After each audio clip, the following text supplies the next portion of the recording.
करने लगी कि शायद फिर से वही चीज़ें होगी, शायद फिर से वही सब होगा, वही सब ताने, वही सब मतलब।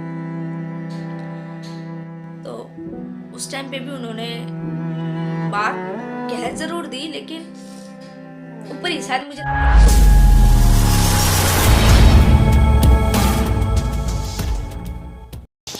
Hello family, welcome back my YouTube channel Renu and Puneet blogs पे। तो गाइस, आप लोग कैसे हो? आई होप आप लोग बहुत अच्छे होंगे और मैं भी ठीक हूँ।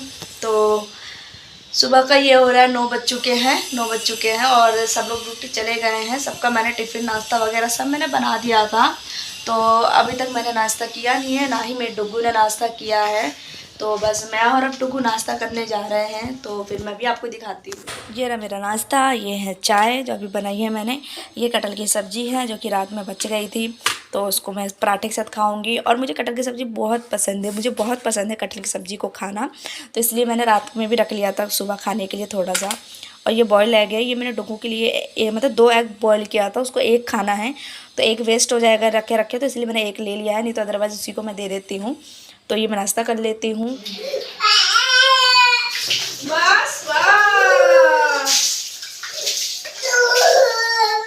हो गए।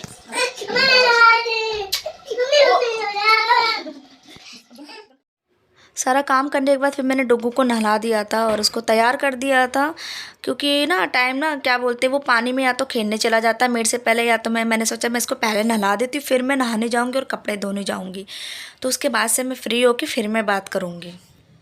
तो फैमिली में नहा के आ चुकी हूँ और काम भी मैंने कर लिया था सारा। तो मैंने आपसे पहले ही बोला था कि मैं कुछ बातें शेयर करनी है मुझे आपसे, जो भी बनाया मैं तो उस परसों मैंने ब्लॉग अपलोड किया था, तो उस बारे में ही मुझे आपको बताना है। और डुग्गू अभी देखो सो गया है, तो मैंने सोचा मैं यही टाइम है बात करने का, नहीं तो अदरवाइज़ वो मेरा फ़ोन ले लेता है कार्टून देखने के लिए, फिर वो देता नहीं है। तो अभी मैं दिखाती हूँ, आप सो रहा है, अब भी उसे नींद आई है, अब भी खाना खाया, उस देखो उसका खाना भी रखा हुआ उसके बगल में, खाना खाया फिर वो सो गया थोड़ा छोड़ के। तो उस दिन मम्मी और भाई मेरे आए थे और ये नहीं आए थे, लेट हो गए थे ये, तो बातचीत करी मिलके, समझाया गया कि सब कुछ बात बोली गई, मैं भी थी और ससुराल वाले मेरे सारे थे और मेरे हस्बैंड भी थे। तो मैंने उनसे सिर्फ 2 ही बात करी कि आप अलग रहोगे या आप यहीं रहोगे। मैं ये नहीं चाह रही कि मैं उनके माँ बाप से उनको मैं अलग नहीं करना चाह रही, मैं ऐसे नहीं कह रही कि आप अपने माँ बाप को छोड़ दो, लेकिन कुछ चीज़ों का स्टैंड लो। अगर आप स्टैंड नहीं लोगे, मेरा साथ नहीं दोगे, सपोर्ट नहीं करोगे मुझे, तो फिर मैं शायद आपके साथ नहीं रह सकती। मैंने बस इतनी सी बात कही थी। उसके बाद मम्मी ने मेरी बात भी करी, मेरी मम्मी ने समझाया भी कि ऐसा क्यों होता है, क्या है, क्योंकि हर एक बात है, जो भी एक हर माँ होती है ना, वो कभी भी अपनी बेटी का घर बिगाड़ने नहीं आती, वो अपनी बेटी का घर सोचती है कि संभल जाए, क्योंकि उसे पता होता है कि जब तक माँ जिंदा होती है ना, तब तक ही बेटी का मायका होता है। तब तक ही बेटी का मायका होता है, लेकिन जब माँ नहीं होती तो शायद ये सबके साथ होता है, मेरे साथ भी आगे होगा, क्योंकि अभी तो शायद अभी मेरे भाइयों की शादी नहीं हुई है और ये वक्त का हम कह नहीं सकते कि उस टाइम कैसा वक्त होगा। तो थोड़ा मम्मी भी मेरी इसलिए वो होती है कि कहीं कल को और ज़्यादा ना सिचुएशन का इसको सामना करना पड़े, तो सोचती है कि मैं यहीं समझ जाए सारे लोग। लेकिन जब एक होता नहीं कि जब कोई नहीं समझने वाला या नहीं, किसी चीज़ को नहीं समझना, तो शायद हमें उसे नहीं समझाना चाहिए।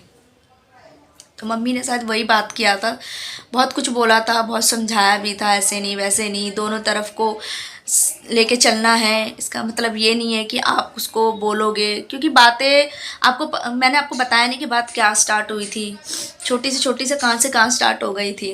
तो अभी आपको मैं सुनाती हूँ, वॉइस सुनना आप। नहीं होंगे ना जब तक कभी ना सुधरने वाला, कभी नहीं सुधरने वाला। छोटा बच्चा करके बाहर कर दो। अब कहाँ करता है बेटा? जब पहले ही से नहीं वक्त तो हुआ है, तो आप कहाँ सुधरने वाले हैं? जब इतना ही पता था, मैं तो सबसे बड़ी गलती मैं अपनी बेटी को देती, मैंने इतना इसको समझाई थी, मत कर शादी मत कर। पता नहीं इसने क्या देख ली थी, जिंदगी की जाल मुझे भी डाल रखी है, अपने भी डाल रखी है। न तो सारे फैसला एक बार कर ले, रहना है तो रहे, न तो छोड़ छाड़ के अपना ले ले तलाक, डिवोर्स। तो आप लोगों ने सुना, ज़्यादा रिकॉर्डिंग नहीं हुई थी, थोड़ी बहुत रिकॉर्डिंग हुई थी जब भैंसबाजी या जब बात चल रही थी, क्योंकि उस टाइम ना फ़ोन मेरे हाथ में था, लेकिन पता नहीं कैसे रिकॉर्डिंग का बहुत ज़्यादा प्रॉब्लम थी उसमें भी, तो मैं इसलिए नहीं चाहती थी कि मैं इतना वो करूं। उसके बाद ये सब होने के बाद आज थमी नहीं वहाँ पे वो चीज़, बहुत समझाया कि क्योंकि एक माँ यही समझा सकती है कि मिल के रहो, अच्छे से रहो, और लड़ाई झगड़े में कुछ नहीं रखा है, इन सब तानों में कुछ नहीं रखा है, क्योंकि बिटिया हमने दी है तो इसका मतलब ये नहीं है कि आप उसके साथ ऐसा करो। और बहुत सी चीज़ें थी, बहुत बातें थी, तो उस टाइम मुझे भी समझ में नहीं आ रहा था मैं क्या फ़ैसला लूँ। मैंने आखिर बैग तो कर लिया था पैक, जाने के लिए भी कर लिया था मैं लेकिन डुग्गू है ना मेरा, वो बहुत रोने लग गया था, बहुत रोने लग गया था कि उसको लगा कि शायद, क्योंकि बच्चा है, बच्चे को सबसे मोह होता है, बच्चे तो ये नहीं जानते ना कि क्या लड़ाई हो रही है क्या नहीं हो रही, क्योंकि अभी मेरा डुग्गू ना 2.5 साल का है, उसको नहीं पता क्या लड़ाई, पर वो इतना समझदार है कि अगर कुछ चीज़ होती है तो फट से कहता है कि मम्मा लड़ाई हो रही है, मम्मा लड़ाई हो रही है। पर मैं बोलती नहीं बेटा लड़ाई नहीं हो रही, क्योंकि मैं नहीं चाहती उस पर कोई असर पड़े।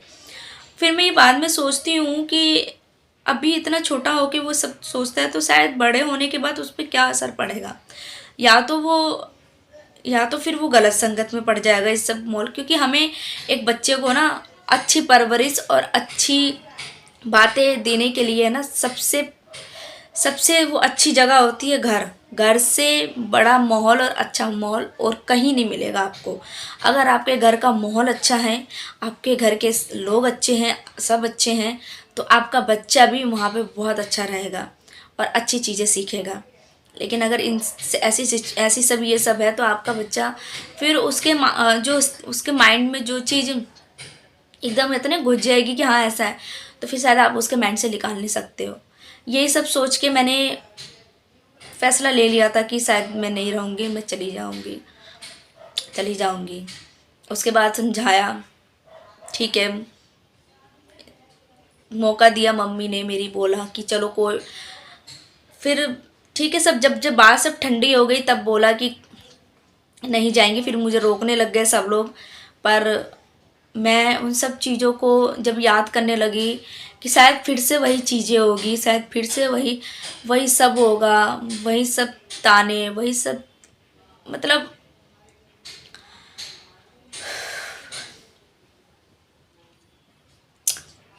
वही सब चीज़ें होंगी, तो मैं डर गई कि अब शायद मैं नहीं फेस कर पाऊँगी। तो मैंने ये भी कह दिया था गुस्से मम्मी को कि अगर मम्मी मुझे यहाँ छोड़ के गई आप, तो या तो मैं मर जाऊँगी, या तो मैं फिर मेरा मरा हुआ मुँह देखोगी आप। उसके बाद समझाया कि ठीक है, सब ठीक हो जाएगा, धीरे धीरे सब ठीक हो जाएगा, एक लास्ट मौका दे के देखो। मैंने भी पूछा अपने हस्बैंड से कि क्या चाहते हो आप क्या चाहते हो? अगर आपको सही से रहना है, ढंग से रहना है, तो मैं आपके साथ रहूँगी, और अगर आपको इसी तरह से रहना है तो मैं शायद मुश्किल होगा मुझे निभाना। तो उस टाइम पे भी उन्होंने बात कह ज़रूर दी, लेकिन ऊपर ही, शायद मुझे लगा ऊपर से कह रहे हैं, दिल से नहीं कह रहे। तो जब बोला कि तुम्हारा एक ही बच्चा है, एक ही औलाद है, एक लड़का है, उसको देखो, उसकी भी ज़िंदगी क्यों बर्बाद हो रही है, क्योंकि ना माँ बाप के बीच में ना सबसे ज़्यादा बच्चे पीसते हैं, और कोई नहीं पीसता, बच्चा पीसता है। क्योंकि अलग तो हो जाएंगे, लेकिन उसके बाद ना जो बच्चा फेस करेगा ना, वो मुझे शायद डर लगता है कि कल को लगता है मिलजुल के रहो। बहुत कुछ मम्मी मेरी समझा के, एक भाई समझा के गए, मैं जा भी रही थी। तो फिर लास्ट टाइम पे मेरे ससुर उन्होंने फिर बोला कि चलो ठीक है, को नहीं जाएंगी, और जाना भी होगा तो अगले हफ्ते जाएंगी। तब मैं बहुत रोने लग गई कि नहीं, अब नहीं, मेरी बस की नहीं, और मैं अब मौका नहीं दूंगी। मैंने 5 साल से मौका दिया है, लेकिन मैं अब मौका नहीं दूंगी। मैंने अगर अब मौका दिया तो शायद मैं अब उस चीज़ को नहीं बर्दाश्त कर पाऊंगी। फिर मम्मी ने, फिर जो भी कहते हैं ना कि बड़े बुजुर्ग समझाते हैं, तो शायद उनकी बात सुन के थोड़ा सा मम्मी ने भी बोला एक बार और सही, और फिर उसके बाद से मम्मी और भाई नहीं गई मैं उनके साथ। मम्मी ने बोला कि नेक्स्ट टाइम से होगा तो फिर हम ले जाएंगे, इसलिए मम्मी और भाई मुझे नहीं लेके गए हैं और मैं रुक गई। फिर मैं नहीं गई, शायद मैं नेक्स्ट हफ्ते जाऊंगी, क्योंकि ना मैं बहुत ज़्यादा ना फ्रस्ट्रेट हो चुकी हूँ। एक होता है ना इंसान का कि किसके सहारे रहे, कौन सपोर्ट करेगा, रहती है। क्योंकि जब कोई प्यार से बोलने वाला ना हो ना तो बहुत घुटन होती है। और बस यही सब आपसे बात शेयर करनी थी। तो बस मुझे आप लोगों से बहुत ज़्यादा सपोर्ट चाहिए, बहुत ज़्यादा सपोर्ट चाहिए मुझे, क्योंकि मैं अब शायद या तो बहुत लाचार हो चुकी हूँ, या तो मैं किसी के ऊपर डिपेंड हो चुकी हूँ, या मैं कुछ कर नहीं सकती हूँ, ऐसा लगता है मुझे कभी कभी।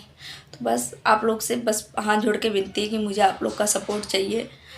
वैसा मैं ये नहीं कहूँगी कि अच्छा लगा तो लाइक सब्सक्राइब करना, अगर आप लोग को लगे कि हाँ सपोर्ट करना चाहिए तो प्लीज़ मुझे कर देना सब्सक्राइब, लाइक। और जो भी होगा मैं आपको बताऊंगी अपने बारे में, जो भी चीज़ होगा, जैसा भी होगा, अच्छा होगा बुरा होगा, जो होगा मैं आपसे शेयर करूंगी। तो बाय बाय गाइस। तो आप लोग अपना तक ख्याल रखना।